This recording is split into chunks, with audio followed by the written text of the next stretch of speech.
Welcome to information Tamil. இப்போ இந்த வீடியோவில் என்ன பார்க்க போகிறோம் அப்படின்னா, டிப்ளமோ ப்ராக்டிக்கல் வந்து ஆன்லைனில் வந்து எப்படி தேர்வு எழுதணும் அப்படின்ற மாதிரி மாணவர்கள் வந்து நிறைய டவுட் கேட்டிருந்தாங்க.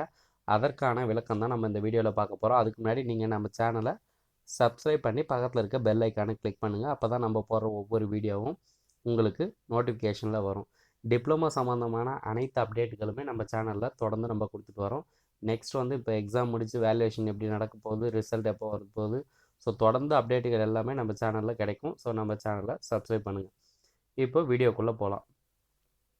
ப்ராக்டிக்கல் எக்ஸாம் வந்து எப்படி எழுதணும் அப்படின்னு பார்த்தீங்கன்னா, நீங்கள் காலேஜில் போயிட்டு ரெகுலராக எழுதும்போது என்னென்ன எழுத போகிறீங்க அப்படின்னா, எய்ம் எழுதுவீங்க. உங்களோட ப்ராக்டிக்கல் வந்துக்கு எய்ம் எழுதுவீங்க. அதுக்கு முன்னாடி வந்து பார்த்திங்கன்னா, இந்த ப்ராக்டிக்கல் கொஷின் பேப்பர் பேட்டர்ன் எப்படி இருக்கும் அப்படின்னு பார்த்தீங்கன்னா, உங்களுக்கு வந்து 5 எக்ஸ்பிரிமெண்ட் கொடுத்து 2 எக்ஸ்பிரிமெண்ட்டுக்கு நீங்கள் எழுதுகிற மாதிரி இருக்கும்.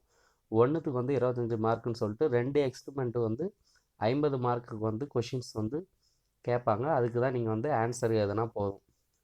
ஸோ இப்போ ஒவ்வொரு எக்ஸ்பிரிமெண்ட்டுக்கு நீங்கள் என்ன பண்ணணும் அப்படின்னா, எய்ம் எழுத போகிறீங்க, அப்பரேட்டஸ் ரெக்வயர்டு என்ன அப்படின்றது எழுத போகிறீங்க. அடுத்து வந்து பார்த்தீங்கன்னா சர்க்யூட் டயக்ராம், சர்க்யூட் இருந்தால் சர்க்யூட் நீங்கள் போட போகிறீங்க. பிளாக் டயக்ராம்னா பிளாக் டயக்ராம் எழுத போகிறீங்க. கோடிங் இருந்தால் கோடிங் எழுத போகிறீங்க. ஸோ இது மெயின். எய்ம் எழுத போகிறீங்க, அப்பரேட்டஸ் ரெக்வயர்டு எழுத போகிறீங்க, அடுத்தது circuit diagram, block diagram, coding இது எழுத போகிறீங்க. அடுத்தது ப்ரொசீஜர், அந்த ப்ராக்டிக்கல் வந்து எப்படி செய்ய போகிறோம், செய்முறை வந்து எழுத போகிறீங்க. தமிழில் வந்து பார்த்திங்கன்னா இப்போ எய்ம்னா நோக்கம், அப்பரேட்டஸ் ரெக்வயர்டுனா தேவையான பொருட்கள் என்ன அப்படின்னு எழுத போகிறீங்க. அதுக்கடுத்து வந்து வரைபடம் என்ன அப்படின்னு எழுத போகிறீங்க. அப்புறம் செய்முறை என்ன அப்படின்றது எழுத போகிறீங்க. அடுத்தது டேப்லேஷன் வந்து போட போகிறீங்க.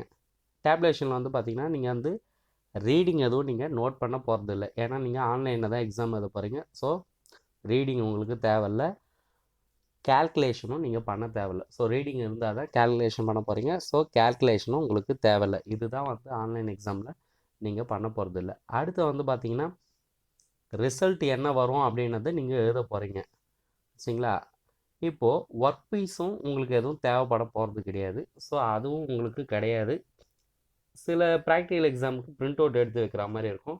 ஸோ பிரிண்ட் அவுட்டும் நீங்கள் எடுத்து வைக்க தேவையில்லை. ஸோ இதுதாங்க டிப்ளமோ ப்ராக்டிக்கல் எக்ஸாம் வந்து ஆன்லைன் இதுதான். ஸோ மறுபடியும் நான் சொல்கிறேன். எய்ம் எழுத போகிறீங்க, அப்பரேட்டஸ் ரெக்வயர்டு என்ன அப்படின்னு எழுத போகிறீங்க, டயக்ராம் இருந்தால் டயக்ராம், சர்க்யூட் டயக்ராமா, பிளாக் டயக்ராமா, கோடிங்கா, ஸோ டிபார்ட்மெண்ட்டுக்கு ஏற்ற மாதிரி சேஞ்ச் ஆகும், அது எழுத போகிறீங்க. ப்ரொசீஜர் எழுத போகிறீங்க, டேப்லேஷன் போட போகிறீங்க. ஆனால் அதில் வந்து ரீடிங்கோ கால்குலேஷனோ நீங்கள் போட போகிறதில்ல. ரிசல்ட் என்ன வரும் அப்படின்னு எழுத போகிறீங்க. ஒர்க் பீஸ்லாம் நீங்கள் எதுவும் வந்து காமிக்க போகிறது கிடையாது. பிரிண்ட் அவுட்டும் நீங்கள் எதுவும் எடுக்க போகிறது இல்லை. இதுதான் வந்து டிப்ளமோ ஆன்லைன் எக்ஸாமுக்கான தேர்வு. இப்போ இதில் வந்து உங்களுக்கு ப்ராஜெக்ட் இருக்குது அப்படின்னா ப்ராஜெக்ட்டுக்கு என்ன பண்ணணும் அப்படின்றது இப்போ சொல்கிறேன் பாருங்கள். இப்போ ப்ராஜெக்ட்டுக்கு என்ன பண்ணணும் அப்படின்னு பார்த்தீங்கன்னா, திட்டப்பணிக்கான தேர்வுக்கான வினாத்தாளில் வந்து சுற்றுச்சூழல் மேலாண்மை, என்விரான்மெண்டல் மேனேஜ்மெண்ட்லேருந்து கேள்விகள் வந்து 10 கேள்விகளும், பேரிடர் மேலாண்மை டிசாஸ்டர் மேனேஜ்மெண்ட்லேருந்து 10 கேள்விகளும் வந்து கேட்பாங்க. இதில் வந்து மாணவர்கள் வந்து சுற்றுச்சூழல் மேலாண்மை என்விரான்மெண்ட் மேனேஜ்மெண்ட்லேருந்து 5 கேள்விக்கும், டிசாஸ்டர் மேனேஜ்மெண்ட்லேருந்து 5 கேள்விக்கும் பதிலளிக்க வேண்டும். ஸோ உங்களுக்கு 10 கொஷின் வந்து என்விரான்மெண்ட் மேனேஜ்மெண்ட்லேயும் டிசாஸ்டர் மேனேஜ்மெண்ட்லேயும் கேட்பாங்க.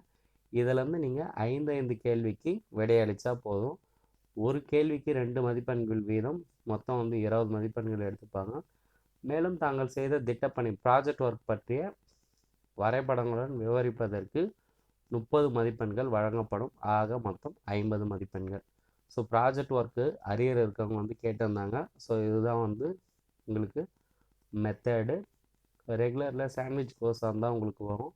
ஸோ அவங்களுக்கு இதுதான் மெத்தடு. சரிங்களா?